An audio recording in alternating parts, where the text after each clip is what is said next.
Assalamualaikum warahmatullahi wabarakatuh.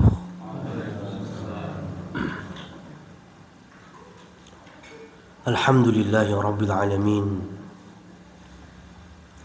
Wabihi nasta'inuhu ala umuri dunya waddin. Asyhadu an la ilaha illallah wahdahu la syarika lah. Wa asyhadu anna Muhammadan abduhu wa rasuluh. Allahumma salli wa sallim ala nabiyyina Muhammad, amma ba'du. Ma'asyiral muslimin wal muslimat, jamaah rahimani Allah wa iyyakum. Kita awali dengan bersyukur kehadirat Allah Subhanahu wa taala setinggi-tingginya atas karunia dan nikmat. Salah satunya Allah mudahkan kembali pertemuan kita di dalam majlis ilmu sirah Nabi Muhammad sallallahu alaihi wasallam, yang mana kita akan melanjutkan setelah kita selesai di dalam peristiwa besar Isra dan Mi'raj beliau sebagai salah satu dari hiburan, ayat-ayat hiburan atau tanda kebesaran Allah Subhanahu wa taala kepada Rasulnya di saat Rasulullah sallallahu alaihi wasallam menghadapi kesulitan demi kesulitan. Ma'asyiral muslimin rahimani Allah wa iyyakum. Dari seluruh para nabi dan rasul,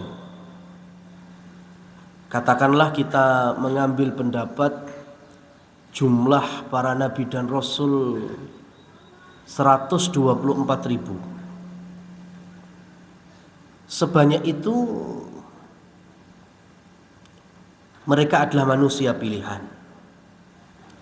Mereka adalah manusia-manusia yang Allah jaga dari kesalahan, dari kemaksiatan. Tetapi dari 124.000 Allah Subhanahu wa taala pilih di antara itu menjadi rusul ulul azmi.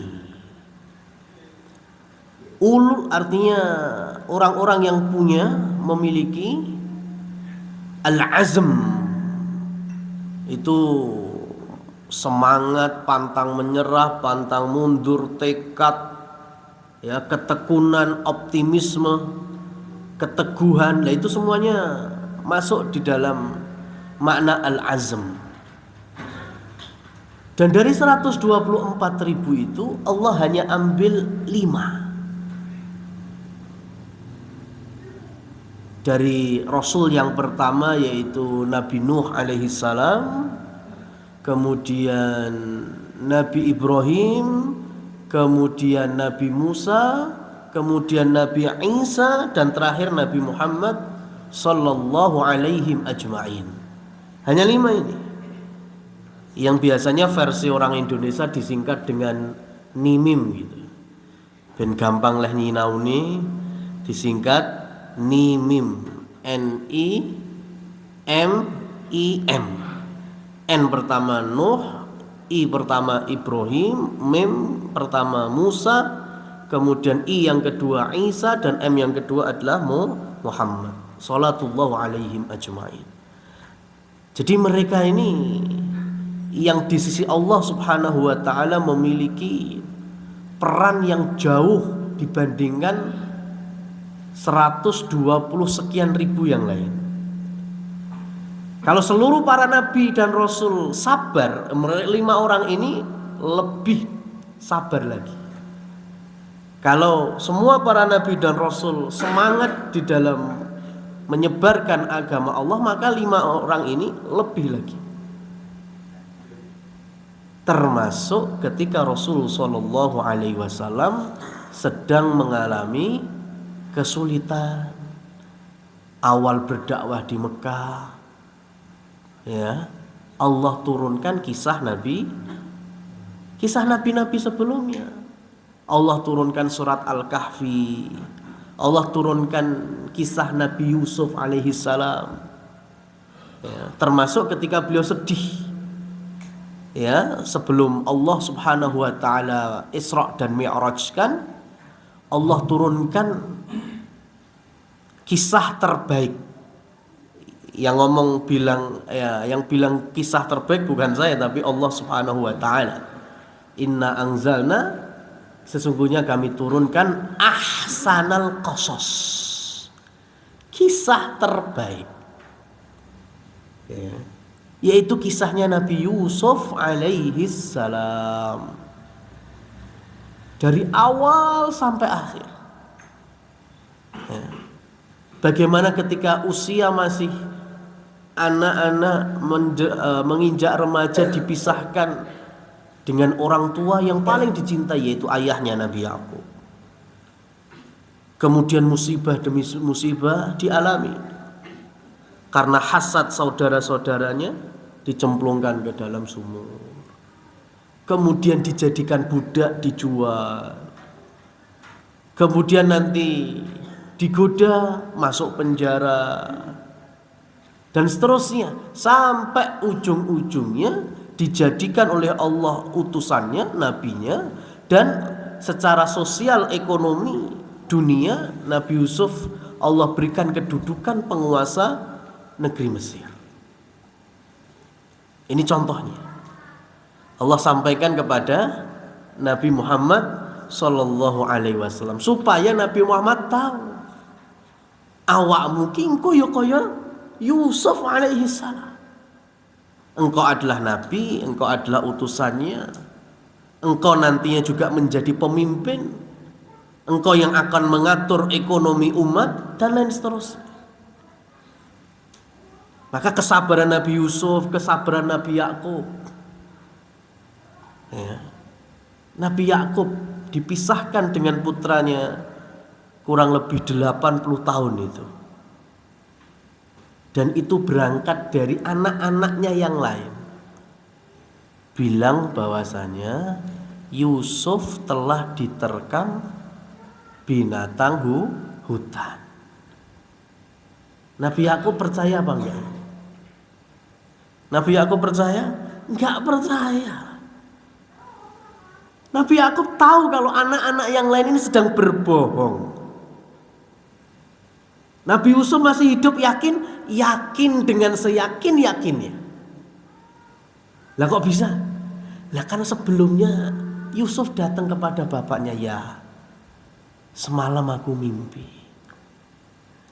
Aku menyaksikan ahada asyara kaukaba, 11 bintang.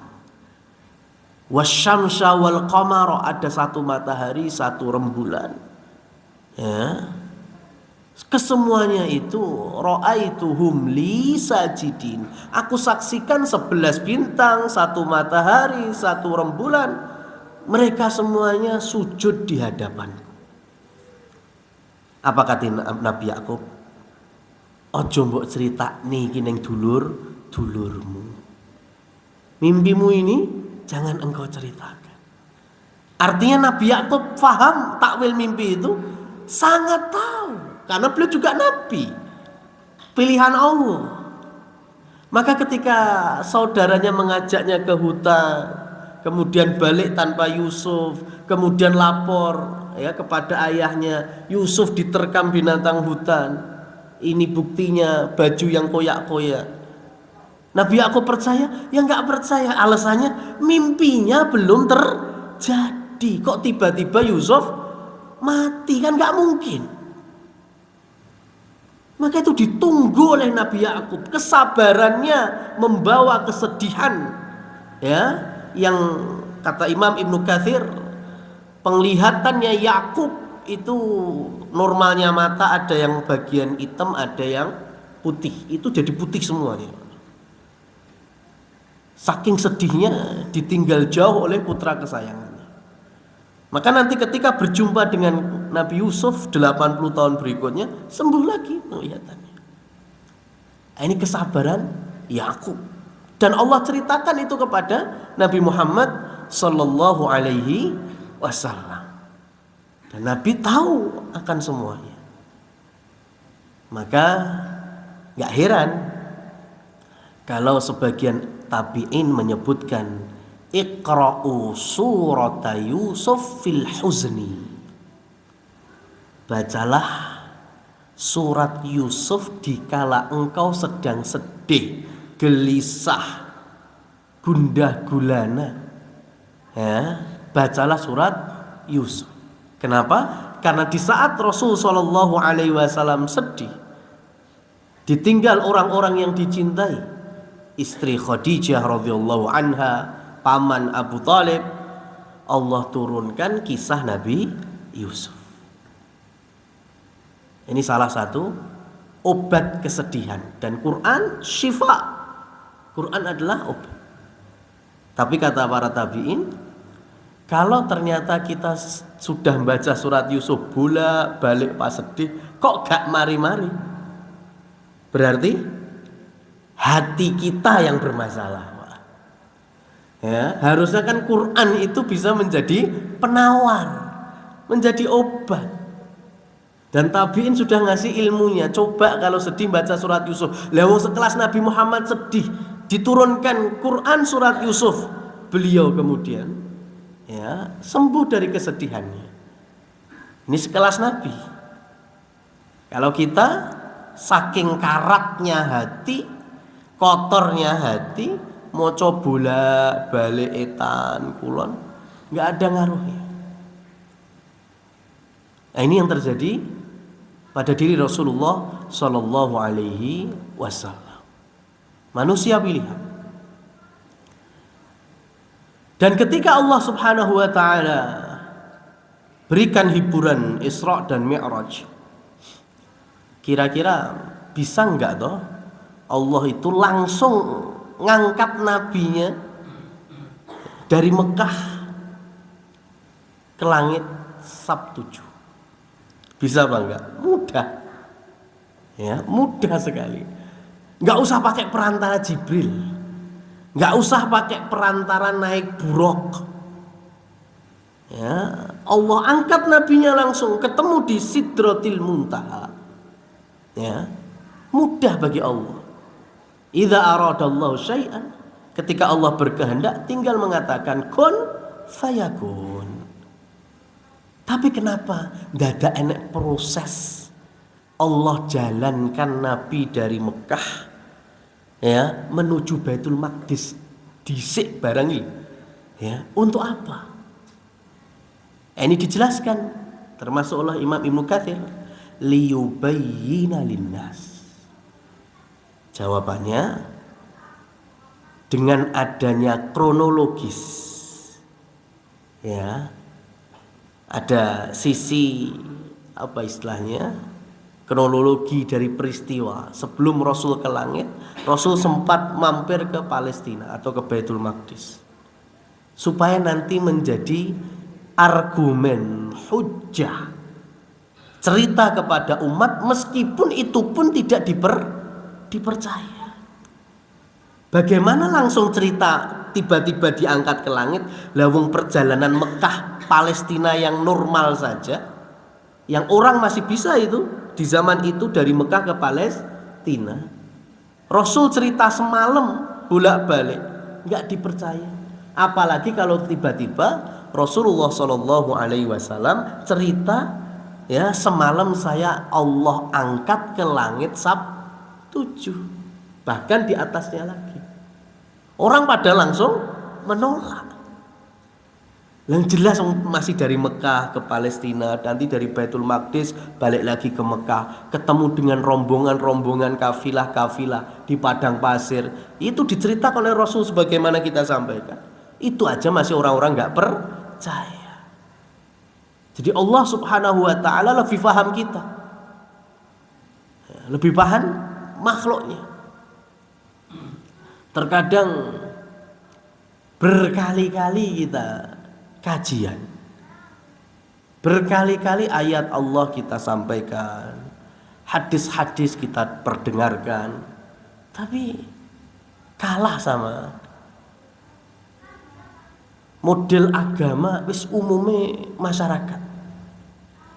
umumnya menungso.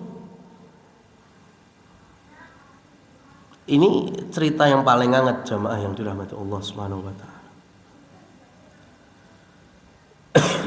Dalam perjalanan membimbing jamaah kaum muslimin muslimat umroh itu beberapa waktu yang lalu, kami sudah mewanti-wanti mulai dari Indonesia, Pak.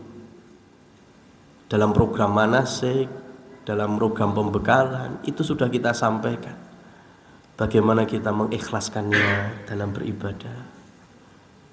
Jangan sampai kita mengeluarkan duit yang gak sedikit itu, tapi terkotori dengan berbagai macam noda-noda, dan yang paling besar adalah syirik. Kita sampaikan tanah suci Mekah dan Madinah. Kenapa disebut tanah suci? Bukan lemahnya yang suci, bukan. Tapi karena manusia-manusia di atasnya yang bertauhid, yang beramal sebagaimana tuntunan Nabi Sallallahu Alaihi Wasallam, maka kemudian Allah muliakan mereka. Karena ketakwaannya, maka Allah berikan kemakmuran negeri. Kita kenal dengan tanah suci Mekah dan tanah haram, tanah suci Madinah. Itu di sini sudah kita kasih pembekalan. Kemudian sebelum terbang kami ulangi lagi. Kemudian sampai kita berada di tanah suci Madinah, dalam kajian-kajian pendek kita pun juga masih menyampaikan. Lah kok di waktu sore ba'dal asr, ya, dalam ziarah sekitar Masjid Nabawi dan seberangnya ada makam Baqi, itu ada salah satu jamaah sing meh njupuk lemah kuburan Baqi. Apa enggak ngeluh ini, Pak? Ya. Berapa kali kita sampaikan, yang suci bukan masalah perkara lemai, karena kekokohan iman, ketakwaannya. Lho jare wong kampungku ngoten niku Pak Ustaz. Sampeyan iki bakul apa? Bakul soto, bakul rawon. Arep bungkus lemah dadi penglaris bakulan itu. Itu masalahnya.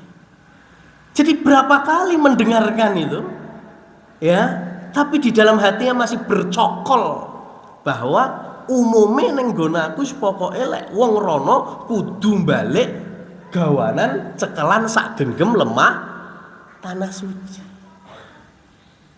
Nah ini, Pak. Jadi apa yang kita sampaikan itu kalah, ya, dengan adanya hoak dalam beragama yang seakan-akan itu sudah benar. Belum sesuk ada lagi, Ustaz. Mau cari suket Fatimah. Ya Allah, sudah ada penelitiannya, itu malah bahaya. Bagi orang yang mau persalinan malah bahaya. Sudah jelas. Makanya sudah nggak ada lagi wong bakulan kaya ngono. Tapi lagi-lagi, lho iki pokoke tangga-tanggaku lek pokoke nono kudu nggawa sak tekem suket Fatimah. Susah. Inilah kalau versinya para ulama di hadapan manusia, manusia terbaik itu bukan manusia yang nggak pernah salah, nggak ada. Kullu bani Adam khata'. Ya, setiap anak cucu Adam pasti melakukan kesalahan, kecuali tadi para nabi dan para rasul. Ya, ini keistimewaan mereka. Allah pilih memang. Tapi selain daripada itu pasti melakukan kesalahan. Jadi orang yang terbaik bukan orang yang nggak pernah salah. Wa khairul khatta'in tawwabun. Tapi sebaik-baik orang yang bersalah, yakni orang-orang yang segera sadar dan bertaubat kembali kepada Allah Subhanahu wa taala. Ini manusia terbaik. Ya, jadi ketika kita salah, kita langsung introspeksi diri. Ada perubahan pada diri kita, anak istri kita, kendaraan kita, macam-macam.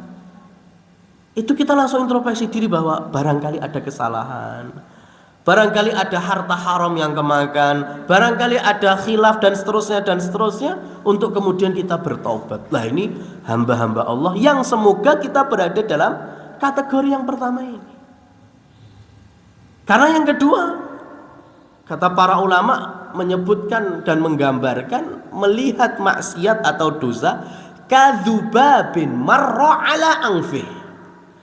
Kadzubabin ibarat laler marra ala anfihi, lewat di hadapan hidungnya. Laler itu binatang besar apa kecil itu? Kecil. Jadi melihat dosa itu ibarat laler lewat ngarepe irung. Allah cilik wae paling kur diepet-epet ning ngene tok. Ya. Melihat dosa seperti itu dikit. Kecil. Wong sing dirubung laler ora kura-kura tok. Artinya yang melakukan dosa ini bukan saya dewean, bukan. Akeh tunggali. Koncoku sing pojokan kae ya ngono, ora nyantai wae. Koncoku sing kidul, sing lor, sing ngetan, ya juga melakukan biasa-biasa aja. Jadi bukannya sadar dan bertobat tapi mencari pembenaran atas perbuatan kesalahannya dengan melihat orang-orang yang lain mengikuti. Ini kebanyakan tuh yang ada di sini. Ya, ini sudah mulai agak susah ketika diluruskan. Lah kan bukan cuma saya dok, yang lain banyak tuh. Ya. Jadi ibarat kalau dosa itu biasa dikerjakan orang banyak, wis gak dosa neh ngono lho. Ya. Zalim bareng-bareng sama dengan adil akhirnya. Gitu loh.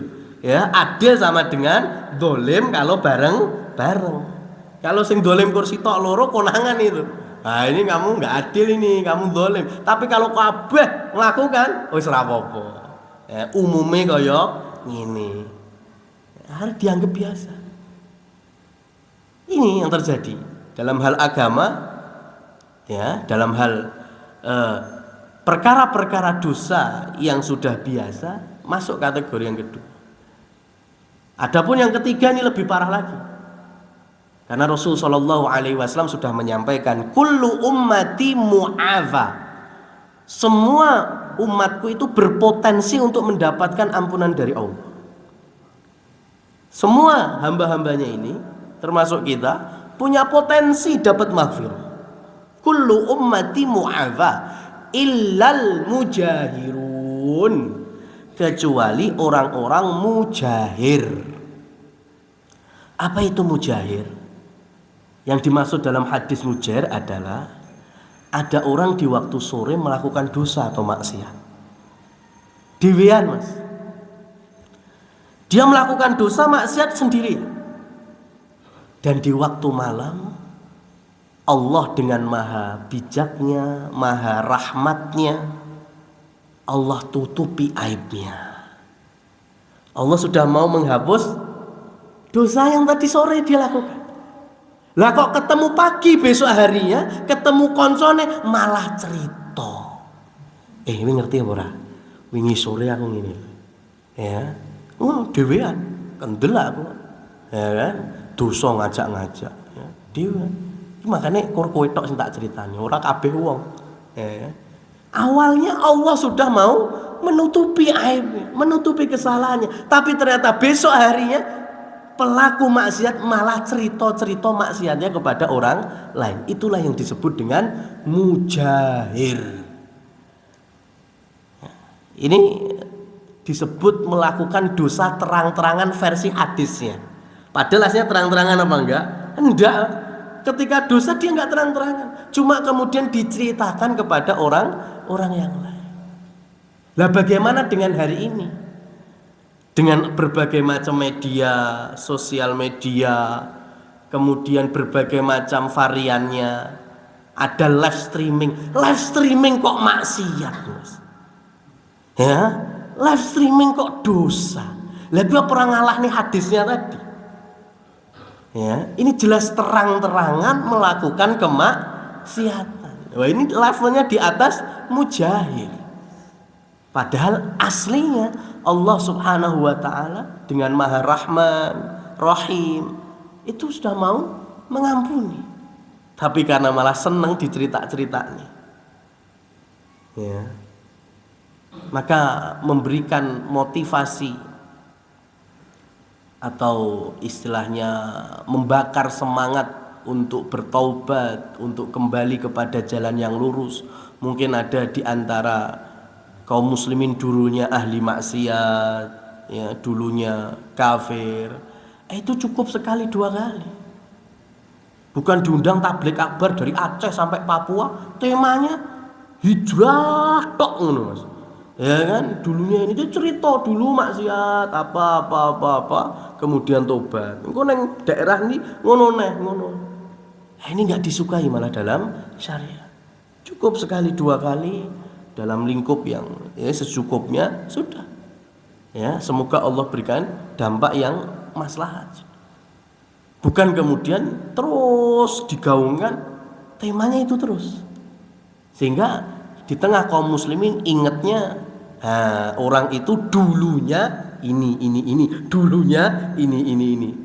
Ya, dielingnya malah ahli maksiatnya, bukan ahli kebaikan zaman sekarang. Wallahu a'lam. Ma'asyiral muslimin wal muslimat rahimani wa rahimakumullah tabaraka wa ta'ala. Maka pasca Isra dan Mi'raj, Rasulullah Shallallahu Alaihi Wasallam kembali kepada tanggung jawab besarnya, yaitu menyiarkan Islam. Ini berarti masuk tahun ke-11 kenabian. Nah, selepas Isra dan Mi'raj, beliau berdakwahnya bukan lagi, kan dulu-dulu biasa ke rumah-rumah sekitar Makkah. Tapi pasca Isra dan Mi'raj, beliau mulai berdakwah masuk keluar pasar. Di Mekah itu ada 3 pasar besar. Ada pasar Uqad, ada pasar Majinah, ada pasar Dzul Majaz. Ya, pasar di era zaman Rasul Shallallahu Alaihi Wasallam itu selain digunakan untuk jual beli secara familiar, kita pahami pasar, itu juga dijadikan sebagai tempat-tempat event-event tertentu. Contohnya orang Arab kan suka bersyair. Lomba syair itu diadakan di mana? Di pasar. Maka ada pasar Dzul Majaz. Pasar yang digunakan, kenapa disebut Dzul Majaz? Karena pasar itu digunakan untuk lomba syair.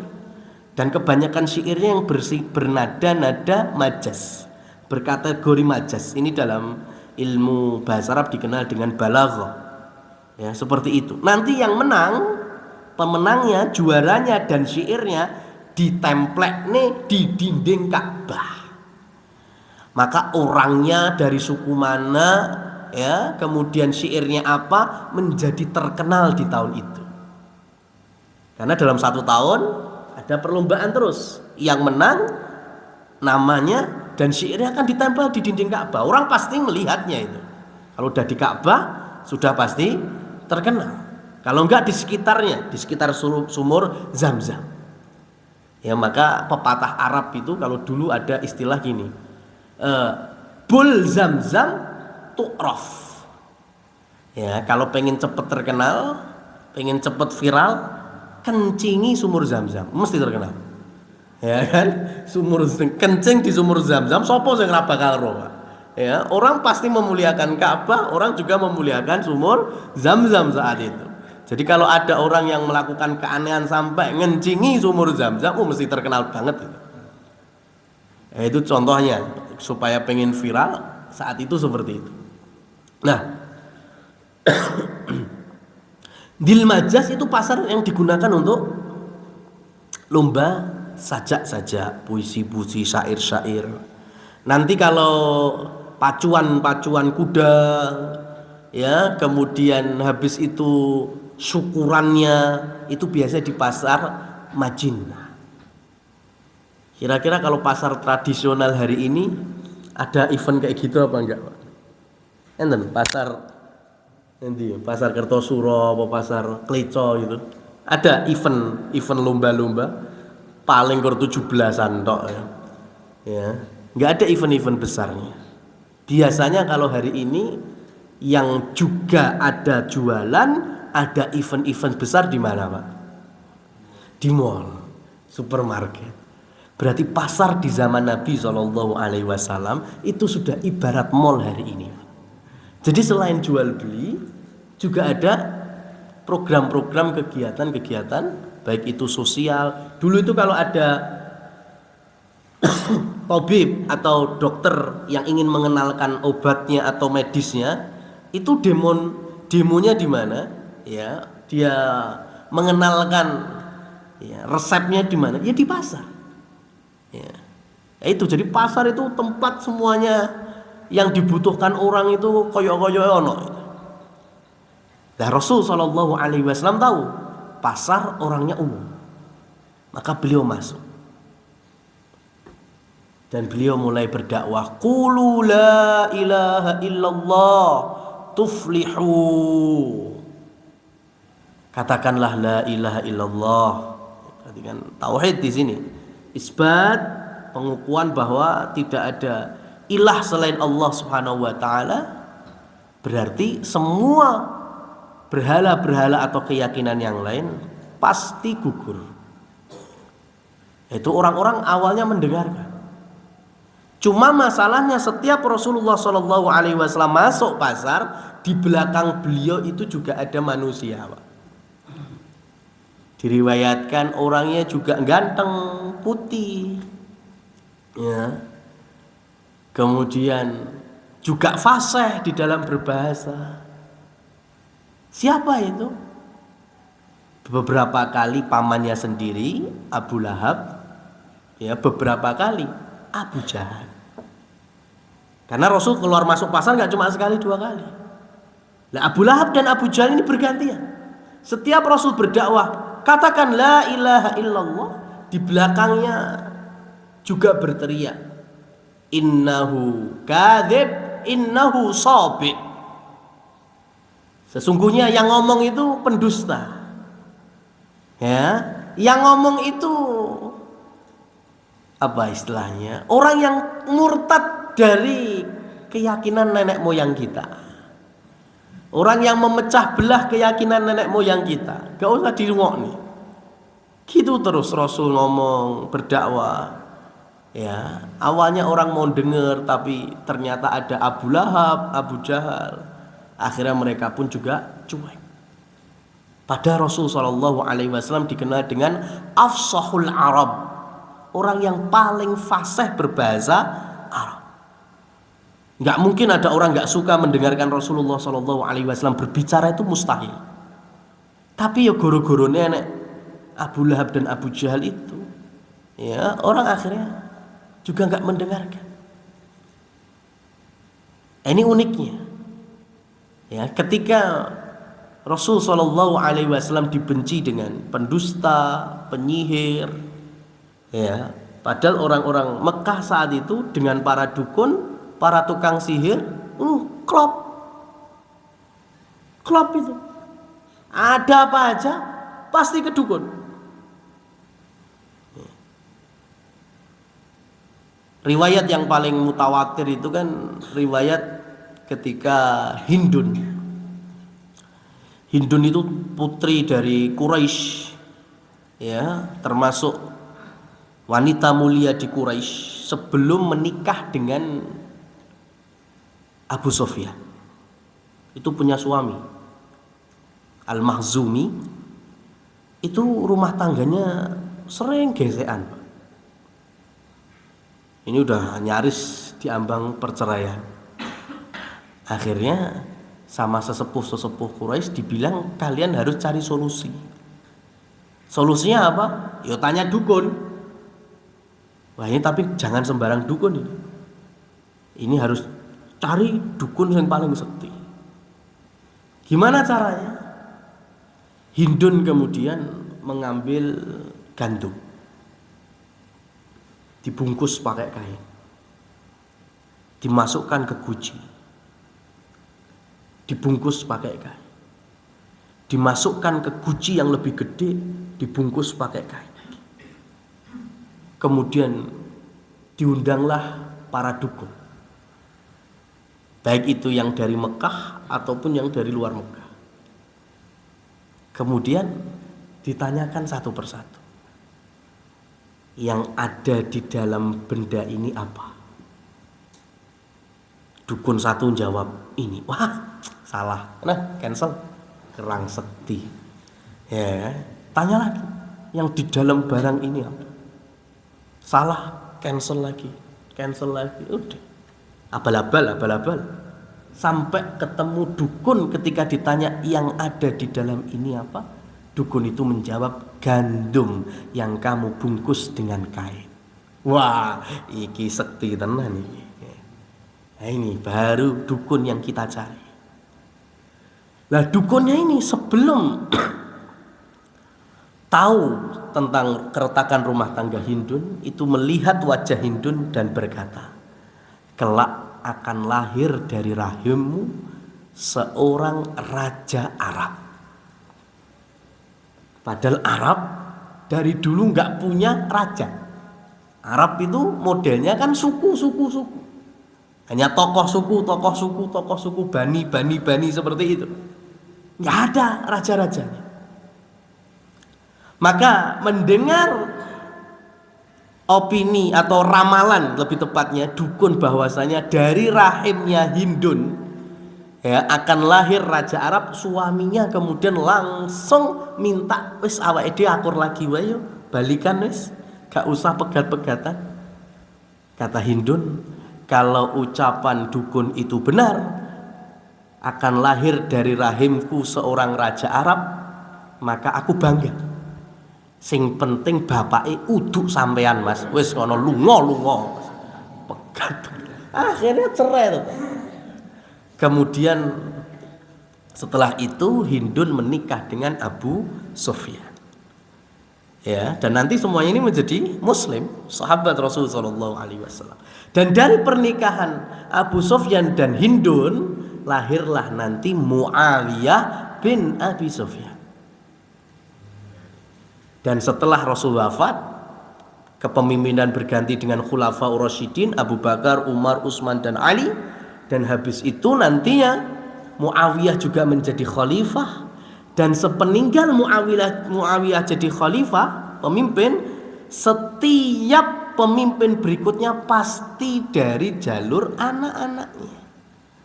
Maka mulai saat itulah dikenal dengan istilah daulah monarki atau kerajaan. Dan Muawiyah ditahbiskan menjadi raja Arab pertama. Berarti ramalan dukunnya benar Bang ya? Dalam poin ini dukunnya benar, cuma kita tetap gak percaya dengan dukun. Tapi benar-benar sekti. Ya, karena zaman Rasul sallallahu alaihi wasallam ya, sebelum beliau menjadi nabi, ya, itu jin-jin masih bisa mencuri berita langit. Jadi dukun sebelum zaman Nabi Muhammad itu memang sekti tenan. Kalau sekarang memang ngakeh abal-abal itu jelas. Ya, kalau dulu memang gitu, karena dengan jinnya itu masih bisa mencuri berita langit. Nah, Rasulullah Shallallahu Alaihi Wasallam disebut penyihir, pembohong. Padahal orang-orang Quraisy rata-rata mereka klop dengan tukang sihir dan para dukun. Kan unik ini Pak. Mereka minta mukjizat, minta sesuatu yang di luar kuasa manusia. Mereka udah kumpul di gunung atau bukit Abul Qubais Pak, di sekitar Mekah, sekitar Ka'bah, yang hari ini menjadi istana raja. Itu ada Jabal Abul Qubais. Di situ orang-orang Mekah minta, tunjukkan kebesaran Tuhanmu. Maka Rasulullah Shallallahu Alaihi Wasallam mendapatkan mukjizat membelah bulan. Semua menyaksikan. Iqtarabatis sa'ah wa syaqqal qamar. Kiamat sudah dekat, bulan pun terbelah. Tapi apa kata orang-orang melihat? Ini jelas loh, bulan terbelah itu mereka menyaksikan. Mereka cuma bilang apa? Ini semua adalah sihrum mustamir. Ini adalah sihir yang terus menerus digalakkan oleh Muhammad. Mereka masih bilang bahwa situ hasil karya sihirnya Nabi Muhammad. Dan mereka nolak ajarannya. Kan ini kan sebetulnya nggak masuk akal. Paham apa enggak? Kan harusnya uang ini kelompok sing seneng dukun tukang sihir. Rasul Shallallahu Alaihi Wasallam membawa ajaran baru. Versi mereka itu adalah sihir. Kan kudunya malah jadi klop toh. Wah, Muhammad sihirnya apik. Wes kene tadi ketua sihir pisan. Kan harusnya gitu, tapi juga ditolak. Ini nggak masuk akal. Itu yang terjadi. Rasul masuk pasar dihina, dilecehkan. Ya. Sampai kemudian di salah satu pasar ada seseorang bernama Ibnu Somit. Ya. Ibnu Somit ini orang Yasrib atau orang Madinah yang sudah sangat tahu bagaimana orang-orang Yahudi beragama. Kok yang disampaikan Rasul Shallallahu Alaihi Wasallam membacakan ayat-ayat suci kok mirip-mirip yang Ibnu Somit dengar di Yasrib atau di Madinah. Orang-orang Yahudi kan punya tahu. Maka kemudian Ibnu Somit berjumpa dengan Rasul Shallallahu Alaihi Wasallam. Kayaknya aku punya seperti yang kamu miliki. Kata Rasul, apa yang kamu punya? Kata Ibnu Somit, majallatul Luqman. Kata mutiara Luqman, Luqman al-Hakim. Kata Rasul, inna ma'i khairum minka. Sesungguhnya yang ada pada diriku, yaitu firman-firman Allah, jauh lebih baik daripada apa yang kamu miliki. Coba kamu sebutkan, kayak apa itu kata-kata mutiara Luqman? Disebutkan. Sebagaimana dalam Taurat. Ya, orang ini tahu. Ya, karena bertetanggaan dengan Yahudi, Yasrib atau Madinah. Setelah mendengarkan mutiara-mutiara Luqman al-Hakim, Rasulullah kemudian menyampaikan firman Allah. Salah satunya yaitu masalah Luqman al-Hakim, kisah Luqman al-Hakim. Maka Ibnu Somit ini takjub. Kok lu HP? Apa kemudian masuk Islam? Enggak. Saat itu belum. Tapi peristiwa takjubnya ini dibawa sampai pulang lagi ke Yasrib. Kok kayaknya bener ya? Ya inilah lika-liku dakwah itu seperti itu. Terkadang ada yang langsung menghujat, terkadang juga ada yang cuma diam aja, Pak. Ya, jawab juga enggak, ya, nentang juga enggak. Seperti Ibnu Somit ini. Nanti tahun depannya lagi di musim haji datang lagi ke Mekah, berjumpa lagi dengan Rasulullah Shallallahu Alaihi Wasallam, baru kemudian masuk Islam, baru menerima dakwahnya. Jadi 1 tahun mikir itu. Ada pula nanti di pasar ada orang-orang Nasoro. Orang-orang Nasoro di zaman Rasul Shallallahu Alaihi Wasallam itu sudah dikenal dengan wathaniyun. Wathaniyun itu berarti penyembah berhala. Padahal Nasoro turun Injil. Allah turunkan kepada Nabi Isa. Artinya orang-orang Nasoro di zaman Rasul Shallallahu Alaihi Wasallam itu sudah tidak berinjil sebagaimana Injil Nabi Isa. Buktinya apa? Amaliyah ibadahnya sudah persis dengan Abu Lahab, Abu Jahal. Bahasa mudahnya, Nasoronya Nasoro KTP aja. Kalau ditanya agamamu apa? Nasoro. Loh, tapi kok nyembah berhala? Lah karena bapak kami kita lihat juga seperti itu. Nah, itu makanya kemudian dikenal dengan wasaniyun, Nasoro tapi penyembah berhala. Ya, karena memang seperti itu, ada yang rusak. Ya, riwayat mengatakan orang Yahudi. Ya, tahu seakan-akan faham Injil, kemudian menyampaikan kepada umat, ya, dikenal dengan istilah orang Arab itu nyebut Paulus menjadi bulus, Pak dulu.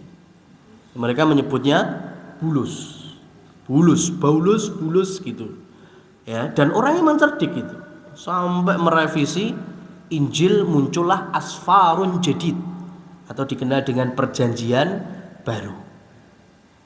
Ya, itulah kemudian sampai hari ini kalau ada orang lici, pinter berkhila, duwe banyak sekali alasan-alasan, itu dikenalnya akal. Nah, ya kan? Jenengan roh bulus, ngerti bulus mikire kaya apa? Enggak tahu kan? Tapi taunya pokoknya orang sing lunyu pokoke wangel, ya kan? Ditangkep angel golek alasan pintere, yaitu dikenalnya akal bulus. Karena orang Arab dulu nyebutnya aklun bulus itu tadi. Ya, bukan akal bulus penyu, bukan. Ya kan? Tapi akal bulus yang bisa merusak Injil sampai kemudian diyakini perjanjian baru itulah kitabnya orang Nasrani. Itu Rasul Shallallahu Alaihi Wasallam ketemu dengan mereka dan awalnya menolak lagi. Sampai beliau Shallallahu Alaihi Wasallam berjumpa dengan suku Hanifah, Bani Hanifah. Ini bukan sukunya Imam Abu Hanifah, bukan. Ya, ini suku Arab yang mana tokohnya, ya, kepala sukunya itu namanya Musailimah. Kalau orang Indonesia biasanya nyebutnya Musailamah. Ya. Ketika Rasul Shallallahu Alaihi Wasallam berdakwah di suku Bani Hanifah di hadapan Musailamah kemudian ngajak rembukan kepada Rasul. Muhammad, di belakangku ada 100.000 masyarakat. Wah, besar banget dari itu. Kalau saya masuk Islam, 100.000 itu pasti tak jamin masuk Islam, masuk agamamu. Tapi njalukku mung siji. Engkau yang pertama dan aku orang kedua. Waduh, gitu toh. Jadi kenabian versi Musailamah kaya struktur RT lah, Mas. Ya kan? Sampean yang pertama, saya wakilnya. Kayak gitu. Artinya kalau nanti di hadapan masyarakatnya dikenalkan, ini Nabi kita Muhammad SAW. Apa yang beliau dakwahkan kebenaran. Tapi selagi nggak ada beliau, maka yang menggantikan adalah saya. Ya Nabi otomatis ya namanya nubuah, kenabian nggak semudah itu. Ya. Maka betul nanti di akhir-akhir hayatnya Rasul Shallallahu Alaihi Wasallam, Musailamah sudah mendeklarasikan diri sebagai penerusnya Nabi Shallallahu Alaihi Wasallam. Beliau tidak menyampaikan ke umatnya Nabi yang menyempurnakan Rasulullah, enggak, penerusnya saja. Ya mereka tetap dikenalkan Nabi Muhammad itu yang pertama, cuma saya yang kedua. Tapi itu tetap diperangi. Padahal orang-orang Bani Hanifah itu dikenal orang-orang yang postur Arab yang tinggi-tinggi itu dari Bani Hanifah. Hidung yang mancung-mancung itu juga dari Bani Hanifah. Dan Musailamah yang kemudian nanti dikenal dengan Nabi palsu Al-Kadzab, Musailamah Al-Kadzab itu orangnya posturnya lebih pendek dari orang terpendek Bani Hanifah. Bahasa mudahnya paling kuntet sebani Hanifah. Dan orang yang paling pesek sebani Hanifah. Lah kok jadi kepala suku? Nah, secara fisik blas gak masuk jadi nabi, Mas. Nabi itu kriterianya dari awal Allah kirimkan nabi dan rasul itu mesti ganteng. Gak ada nabi gak good looking, tuh gak ada. Kecuali nanti di pertengahan perjalanan Allah berikan musibah seperti penyakit, seperti nabi-nabi yang Allah berikan sakit. Ya. Nah, Ini Musailamah al-Kadzab ngaku nabi padahal good looking enggak. Tapi ujung-ujungnya dipercaya dan tetap dijadikan pemimpin oleh masyarakat Bani Hanifah. Kenapa? Karena Musailamah punya dua karakter. Karakter pertama adalah leadership, punya jiwa memimpin. Yang kedua dermawan. Sudah. Ya, orang kalau punya dua ini, insya Allah awet, mas.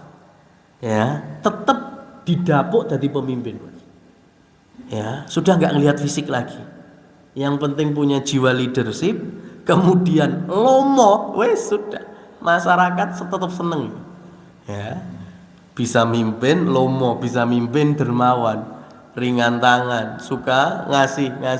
Wah sudah. Nah, itu Musailamah al-Kadzab seperti itu. Maka nanti ketika menjadi nabi palsu, masyarakatnya tahu, tapi tetap mengistimewakan Musailamah al-Kadzab itu sendiri.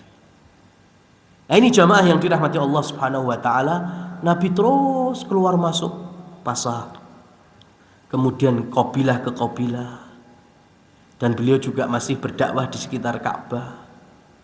Ya, di sekitar Jabal Umar, ya, kemudian Jabal Abul Qubais. Itu masih menjadi lahan dakwahnya Rasul Shallallahu Alaihi Wasallam yang hari ini sudah masuk komplek Masjidil Haram.